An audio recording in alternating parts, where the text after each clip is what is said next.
আমাদেরকে তো তারা বিভিন্ন টকশোতে বিকাশ নুরু, বিকাশ রাশেদ বলে দলীয়করণ নিয়ে তারা অনেক কথা বলে, কিন্তু আমরা দেখেছি যে প্রেস উইংয়ে সেখানে স্বয়ং নাহিদ ইসলামের বান্ধবী সেখানে আসলে নিয়োগ পেয়েছিল। কিভাবে? ওনার চেয়ে বেশি আমার কাছে মনে হয় যে কেউ এই ধরনের মানুষের কথাগুলোকে বিভ্রান্ত এবং মিসকোট কিংবা কেউ এতটা মিথ্যাচার করেন নাই। একটা লোকের চিন্তা ভাবনা কতটা বুলশিট হইতে পারে, রাবিশ হইতে পারে, এটা হচ্ছে তার প্রমাণ। কত বড় মানসিক বিকৃতি একটা মানুষের তার জায়গা থেকে ঘটতে পারে।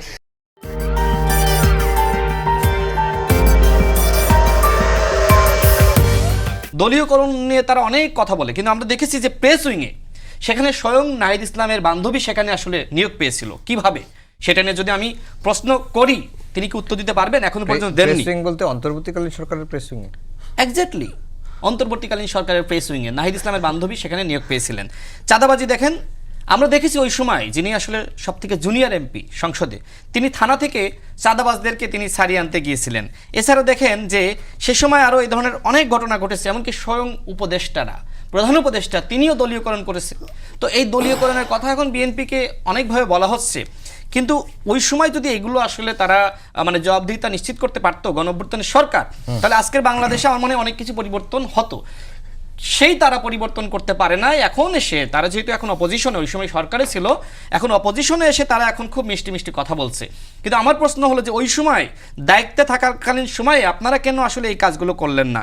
এই অভ্যুত্থানের পর থেকে আজকে পর্যন্ত গণ অধিকার পরিষদের মতো একটা গুরুত্বপূর্ণ দলের সাধারণ সম্পাদক বা সেক্রেটারি থাকা অবস্থায়, এত বড় দায়িত্বশীল পদে থাকা অবস্থায় ওনার চেয়ে বেশি আমার কাছে মনে হয় যে কেউ এই ধরনের মানুষের কথাগুলোকে বিভ্রান্ত এবং মিসকোট কিংবা কেউ এতটা মিথ্যাচার করেন নাই।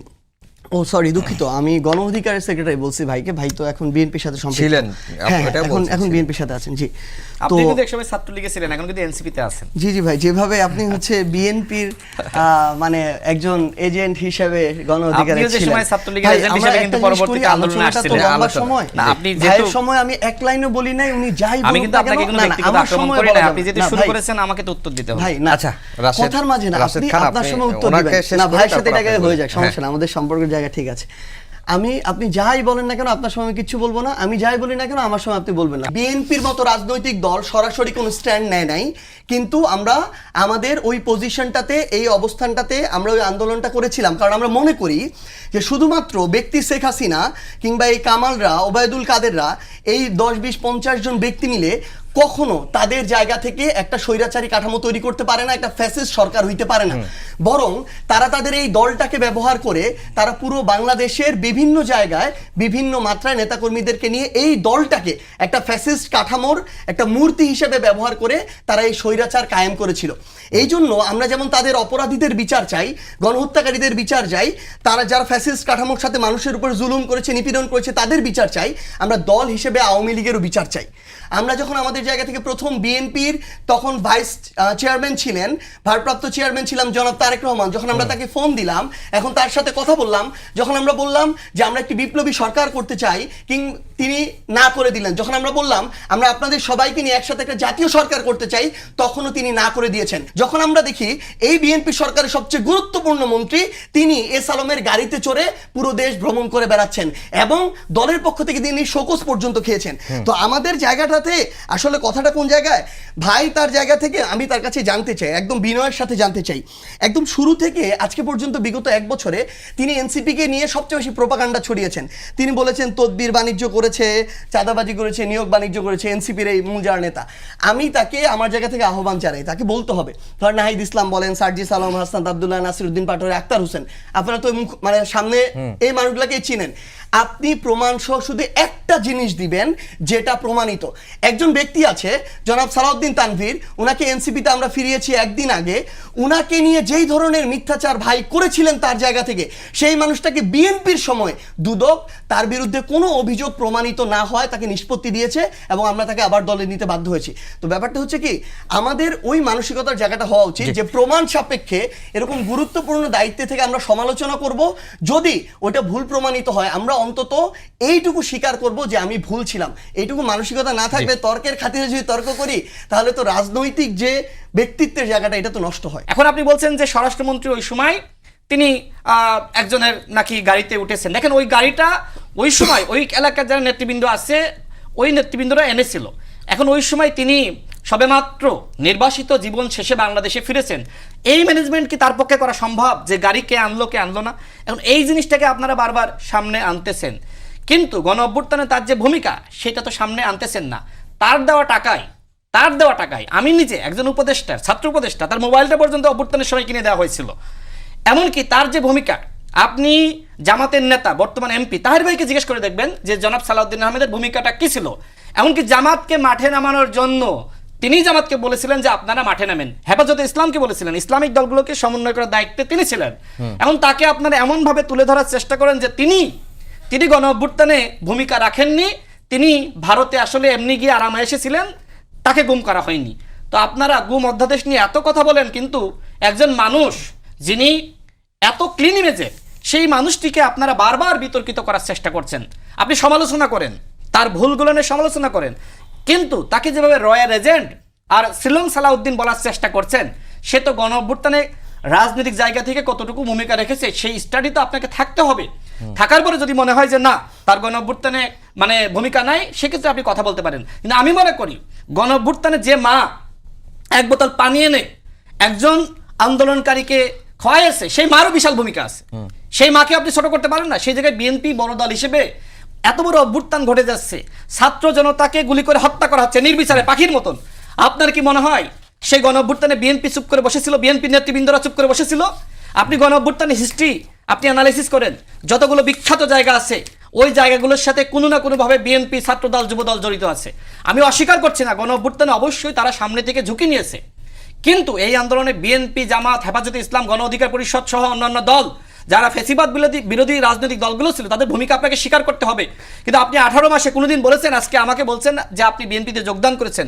18 মাসে যে আন্দোলনের প্রেক্ষাপট 18 সালে আমরা সৃষ্টি করেছিলাম, 18 মাসে একবার বলেছেন? আজকে আপনি ছাত্র অধিকার পরিষদের নাম বলছেন যে চাইলে এরাও আসতে পারে। আপনি নাহিদ ইসলাম বলেন যে আমি একসময় ছাত্র অধিকার পরিষদ করতাম। আপনি বলেন যে আমরা আসিফ মাহমুদরা যে মেসে থাকতো, সেই আমাদেরকে তো তারা বিভিন্ন টকশোতে বিকাশ, নুরু, বিকাশ, রাশেদ বলে, আমরা কিন্তু ওই বিকাশের মাধ্যমে টাকা এনে কিন্তু ওই মেস ভাড়াটা পর্যন্ত দিয়েছি। গণ অভ্যুত্থানের সময় একবার স্বীকার করেছেন যে গণ অভ্যুত্থানে আমাদের ভূমিকা আছে, সব ক্রেডিট তো আপনারা নিয়েছেন। তাহলে আপনারা ভুল করলে তার দায়টা নেবেন না? আপনারা কেন রাষ্ট্রপতিকে রাখলেন? আমি বলেছিলাম, বিএনপি বলেছিল, বিএনপির উপর দায় চেপিয়ে দিচ্ছেন যে ওই সময় বিএনপি চায়নি। উনারাই উনাদের জায়গা থেকে বলছেন যে তিনি গুম হয়েছিলেন, আবার উনারাই বলছেন যে তিনি গণ অভ্যুত্থানে তিনি টাকা সাপ্লাই করেছেন, গণ অভ্যুত্থানে তিনি হচ্ছে তার জায়গা থেকে আন্দোলনের পরিকল্পনা করেছেন, ইসলামী দলগুলোর সাথে লিয়াজু করেছেন। একটা লোক গুম হয়ে থেকে এগুলো কিভাবে করে এটা আমাদের জানার প্রশ্ন। শেষ করি ভাই, আমরা আমাদের জায়গা থেকে যখন মানে ধরেন ওই ডিজিএফআই এর কাছে ছিলাম, ডিবি অফিসে ছিলাম, আমরা কোনটা করতে পেরেছিলাম যেগুলো তারা তাদের জায়গা থেকে বলছেন। তা মানুষের মেন্টালিটি কোন লেভেলের যেতে পারে? তিনি বলতেছে আওয়ামী লীগের এজেন্ট হিসেবে আন্দোলন করেছিলাম। একটা লোকের চিন্তা ভাবনা কতটা বুলশিট হইতে পারে, রাবিশ হইতে পারে, এটা হচ্ছে তার প্রমাণ। এই আন্দোলনে জুলাইয়ের 1 তারিখ থেকে 4 তারিখে প্রথম যে ছেলেটাকে হল থেকে বের করে দেওয়ার জন্য ছাত্রলীগের হাইকমান্ড নির্দেশ দেয়, ওই ছেলেটার নাম হচ্ছে সার্জিস আলম। যেই ছেলেটাকে প্রথম ডিবি এবং ডিজিএফআই তুলে নিয়ে যায় 17-18 জুলাই সন্ধ্যাবেলায়, এবং যাদেরকে ওই সেফ হাউসে নিয়ে 24 ঘন্টা ধরে টর্চার করার পরে বাধ্য করে টেনে হিস্ট্রে ওই ডিবির যে চিফ ছিল তিনি নিজে আরেকটা জায়গায় নিয়ে যান মন্ত্রীদের সাথে কথা বলার জন্য।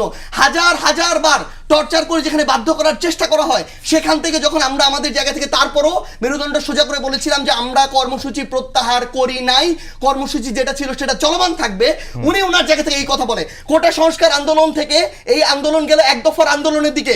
এক দফা আন্দোলনেও ওই যখন ওইখানে দাঁড়িয়ে বক্তব্য দিয়ে খুনি হাসিনার পতনের বিদায় ঘন্টার ঘোষণা আমাদের মুখ থেকে যায়, তখন উনি বলে আমরা নাকি এজেন্ট হিসেবে কাজ করেছিলাম।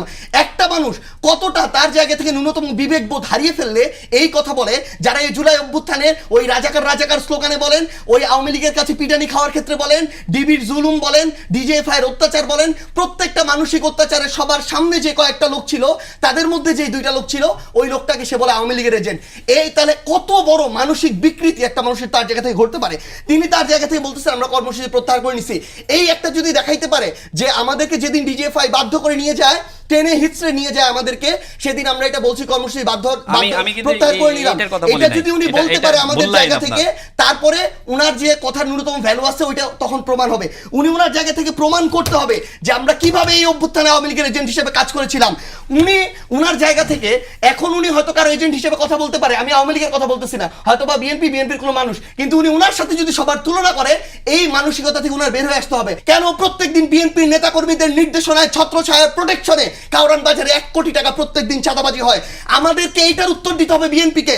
কেন ইরানের সাথে তারা তাদের জায়গা থেকে ভারসাম্যপূর্ণ একটা পররাষ্ট্র নীতি বজায় রাখতে পারলো না? কেন হরমুজ প্রণালীতে জাহাজগুলো বাংলাদেশের আটকে গেল? আমাদেরকে এইটা তাদের জায়গা থেকে বলতে হবে যে কেন এই বাংলাদেশের আমরা যারা আছি, ইভেন এই যে জোট শরিকরা, তাদের সাথে কেন বিএনপি প্রতারণা করলে এই উত্তর দিতে হবে। ভাই তো গণ অধিকার পরিষদে ছিলেন, গতদিন নূর ভাইয়ের অধিকার নিয়ে কথা বলেছেন। এই বিএনপি তার জায়গা থেকে বলেছিল না জাতীয় সরকার করবে? জনাব তারেক রহমান অন্তত 100 দিন বলেছে বিগত 1.5 বছরে তারা সবাইকে নিয়ে জাতীয় সরকার করবে। সবাইকে লাগবে না, বিরোধী দল লাগবে না, নিজের দলে বিএনপির পরে সবচেয়ে বড় দল তুলনামূলকভাবে গণ অধিকার পরিষদ, সেই গণ অধিকারের পরিষদের যে প্রধান নেতা তাকে তো একটা মন্ত্রিত্ব দিতে পারে নাই। তাহলে যে বিএনপি 25 জন মন্ত্রীর মধ্যে একটা মন্ত্রী তার জোট শরিকদের দিতে পারে নাই, সেই বিএনপি তো তাদের সাথে প্রতারণা করেছে। সেই বিএনপি তো তাদের ভাই প্রতিমন্ত্রী কেন দিতে হবে? 25 জনের যদি একটা আমাদের সময় একেবারে শেষ, 25 জনের যদি একটা মন্ত্রণালয় দেওয়ার মতো তাদের উদারতা না থাকে, তাহলে তাদের উপরে কেন বিশ্বাস করো? ভাই যে একটা কথা বললেন, এটাই শুধু বলি আর কি। তিনি বললেন যে কি এমন ঘটলো যে আমরা আমাদের জায়গা থেকে বিএনপির সাথে এই জোটটা না করে জামাতের সাথে জোটটা করতে গেলাম। আমরা আমাদের জায়গা থেকে জনগণের আকাঙ্ক্ষাটাকে আমরা প্রায়োরিটি দেওয়ার চেষ্টা করেছি। আমরা আমাদের জায়গা থেকে বিএনপির আচরণগুলো দেখে আমাদের সন্দেহের তৈরি হয়েছে। যখন জুলাই সনদে তারা তাদের জায়গা থেকে ওই গুরুত্বপূর্ণ সংস্কারগুলোতে তারা নোট অফ ডিসেন্ট দেয়, যেগুলো তারা চেয়েছিল, তখন তাদের উপরে আমাদের সন্দেহ হয়। যখন তারা তাদের জায়গা থেকে দেখি অভ্যুত্থানের পরে গণভোটকে অবৈধ বলে, তখন আমাদের জায়গা থেকে তাদের প্রতি এখনো সন্দেহ তৈরি হয়। যখন দেখি তারা প্রশাসক দিচ্ছে, বিসিবিকে বাপের দোয়া কমিটি বানাচ্ছে, গভর্নরে তারা তাদের জায়গা থেকে দলীয় নেতাকর্মী বসাচ্ছে, তখন আমাদের সন্দেহ তৈরি হয়। এবং আপনি দেখেন সবচেয়ে দুঃখজনক বিষয়, এটা শেষ করি, আমাদের সময় একেবারে শেষ। তো আচ্ছা, সর্বশেষ শুধু একটা কথাই বলি, ভাই যেটা বললেন, আমরা যারা রাজনীতি করি, বাংলাদেশে আমলাতন্ত্র কিভাবে চলে, কিভাবে ডিসির ফিট লিস্ট তৈরি হয়, এসএসবি বোর্ডে কারা কারা থাকে, এগুলোর মধ্য দিয়ে কিভাবে কোন ব্যাচের কারা কারা ডিসি হয়, এই নিয়ে উনার একটু পড়াশোনা করা উচিত। কারণ বাইরে থেকে উনি তো বিএনপির এখন ক্ষমতাসীন দলের নেতা, উনি বলি কিংবা অন্যান্য বড় বড় অনেক যে মন্ত্রী আছে তারাও বলি, কারোরই ওই জায়গায় ওই সাধ্য বা সুযোগটুকু এত সহজে নাই। সে কিন্তু আমাকে বিএনপি এজেন্ট বলে শুরু করেছিল, আমি কিন্তু ওই সময়ই এটাকে কাউন্টার দিয়েছি না বলার জন্য। তার শুরুটা দেখেন, তার শুরুটা ছিল আমাকে নিয়ে, তাকে আপনি যে প্রশ্ন করলেন সেটা নিয়ে না। তো আমাকে নিয়ে যখন আপনি বলবেন, আপনাকে নিয়ে আমি বলবো না? খুব স্বাভাবিক, আমি তো চুপ করে এটা শুনতে পারি না। তিনি দেখেন আমি কিন্তু যে সমালোচনাগুলো করেছি এটা রাজনৈতিক ভাষায়, তিনি কিন্তু গালি এখানে উচ্চারণ করেছেন। অর্থাৎ গালিকে এমন একটা সৌন্দর্যের পর্যায়ে তারা নিয়ে যাওয়ার চেষ্টা করছে। কেউ যখন বাংলাদেশের মাননীয় প্রধানমন্ত্রীকে যাচ্ছেতাই ভাষায় গালি দিচ্ছে, বরং তাদেরও দরকার ছিল আইনের শাসন প্রতিষ্ঠার জন্য ওই ব্যক্তির বিরুদ্ধে কথা বলা বা সমালোচনা করা, বা ওর আইনের আওতায় যাতে আনে এই জন্য কথা বলা। কিন্তু যখন এই ধরনের ব্যক্তিদেরকে গ্রেপ্তার করা হচ্ছে, তখন আপনি তার পক্ষে অবস্থান নিচ্ছেন। তাহলে আপনি কি চান? এই যে এখানে আপনি যে শব্দগুলো উচ্চারণ করলেন, এটা তো আপনি অন্য ভাষায় সমালোচনা করেন, কিন্তু আপনি গালি দিয়ে তো সেখানে সমালোচনা করলেন। এটা তো আসলে কোনো বাকস্বাধীনতার পর্যায়ে পড়ে না। জুলাই সনদ নিয়ে তারা যে কথাগুলো বলছে, দেখেন ঐক্যমত কমিশনে আমি তো ছিলাম, সেখানে বিএনপি ওই সময় যে কথা বলেছিল এখনো একই কথা বলছে। মাননীয় প্রধানমন্ত্রী তিনি সর্বশেষ বললেন যে স্বাক্ষরিত জুলাই জাতীয় সনদ আমরা বাস্তবায়ন করতে চাই। কোনটা সেই স্বাক্ষরিত জুলাই জাতীয় সনদ? 9 মাসের আলোচনা হয়েছে। একটা দল হিসেবে আমার ভিন্নমত থাকতে পারে না? বিএনপি কি জামাত নাকি যে জামাত যা বলবে তাই শুনবে? নাকি আপনার জামাত বিএনপি যে বিএনপি যা বলবে জামাত সব শুনবে? স্বাভাবিকভাবে ভিন্নমত থাকবে। এই জন্য মনে করেন যে সংস্কার প্রস্তাবনার 100টা প্রস্তাবনা ছিল। বিএনপি দল হিসেবে যেহেতু মধ্যপন্থী দল আর জামাত ইসলাম তারা ইসলামিক দল, বিএনপি মোটামুটি 80% সেই সংস্কার প্রস্তাবনায় ঐক্যমতে এসেছে। দেখেন বিএনপির সাথে সেই অন্তর্বর্তীকালীন সরকার প্রতারণা করলো এনসিপি এবং জামাতের চাপে। কিভাবে? আপনি 4টা প্রশ্ন দিলেন আর উত্তর কয়টা? একটা। আপনি 4টা প্রশ্নের 4টা উত্তর দেওয়ার সুযোগ দিতেন, এই প্রতারণা আপনি কেন করলেন? ওই সময় দেখেন নাসিরউদ্দিন পাটোয়ারিরা বলছিল আর সাজিদ আলমরা আমরা 5 বছর এই সরকারকে ক্ষমতায় দেখতে চাই, আর 12ই ফেব্রুয়ারি কোনো নির্বাচন হবে না, নির্বাচন হতে দেওয়া হবে না, অনেক কথাবার্তা। বিএনপির ভুলটা হলো থানা থেকে চাঁদাবাজদেরকে সারিয়ে আনছিল, আর বিএনপি ওই নির্বাচনটা আদায় করে নিয়েছে। জুলাই জাতীয় সনদ, যে জুলাই জাতীয় সনদ আপনি আমাকে দিয়ে স্বাক্ষর করালেন, সেখানে নোট অফ ডিসেন্ট ছিল। এরপরে আপনি পরবর্তীতে যে বিশেষ সাংবিধানিক জুলাই জাতীয় সনদ বাস্তবায়ন আদেশ আপনি জারি করলেন, তাই না? তো সেখানে আপনি কেন নোট অফ ডিসেন্টটা বাতিল করে দিলেন? তো আপনি আমাকে বলতেন ওই সময়, বলেছিলেন অন্তর্বর্তীকালীন সরকার একবারও বলেছে যে এইভাবে নোট অফ ডিসেন্ট থাকবে না, বলেছে কোথাও? তাহলে যদি না থাকে, ভিন্ন মত যদি আমাকে না দিতে দেন, 9 মাসের আলোচনা আপনি কেন করলেন? বিএনপি জনগণের সাথে প্রতারণা করে নাই, বরং অন্তর্বর্তীকালীন সরকার জনগণের সাথে প্রতারণা করেছে। আর এখন 11 সর্বশেষ, এখন 11 দল তারা বিএনপি সম্পর্কে মিথ্যাচার করে জনগণের সাথে প্রতারণা করছে। ঐকমত্য কমিশন যে আলোচনাগুলো হয়েছিল এবং যে বিষয়গুলোর উপরে জুলাই সনদ হয়েছিল, এটা কোনো দলীয় সনদ না, এটা বিএনপির 31 দফা না, এটা বাংলাদেশের সনদ, মানুষের সনদ, জুলাইয়ের সনদ। এই জন্য কোনো একটা দল কোথায় নোট অফ ডিসেন্ট দিল, কোনটা চাইলো না, এটার উপরে একটা দেশের সনদ নির্ধারণ হইতে পারে না। এটা সবার মতামতের ভিত্তিতে হয়েছে। তাদের যেটা নোট অফ ডিসেন্ট আলাদা, তার একটা অপিনিয়ন। এখনো তারা বাস্তবায়ন করবে কিনা আমরা বুঝতেছি না। আমরা চাই করবে, কিন্তু তাদের হাবভাব দেখে মনে হচ্ছে তারা করবে না। আমরা চাই তারা তাদের জায়গা থেকে গণভোটের যে রায়টা, এটা যেহেতু মানুষ দিয়েছে, তারা এটা বাস্তবায়ন করুক। এবং আমরা চাই তারা তাদের জায়গা থেকে যে 31 দফাটা দিয়েছিল, দয়া করে মিথ্যাচার না করে, মানুষের সাথে প্রতারণা না করে ওইটা বাস্তবায়ন করুক। কারণ সেখানে সংস্কার শব্দ আছে, দুদকের সংস্কার আছে, সেখানে মানবাধিকারের সংস্কার কমিশন আছে, এই প্রত্যেকটা আছে। আমি যখন আপনাকে ফ্লোর দিব, আপনি আবার আমি এই উত্তর দিব। কথার উত্তর ঠিক দিবেন। আছে, ঠিক আছে। এই অনুষ্ঠান কিভাবে চলবে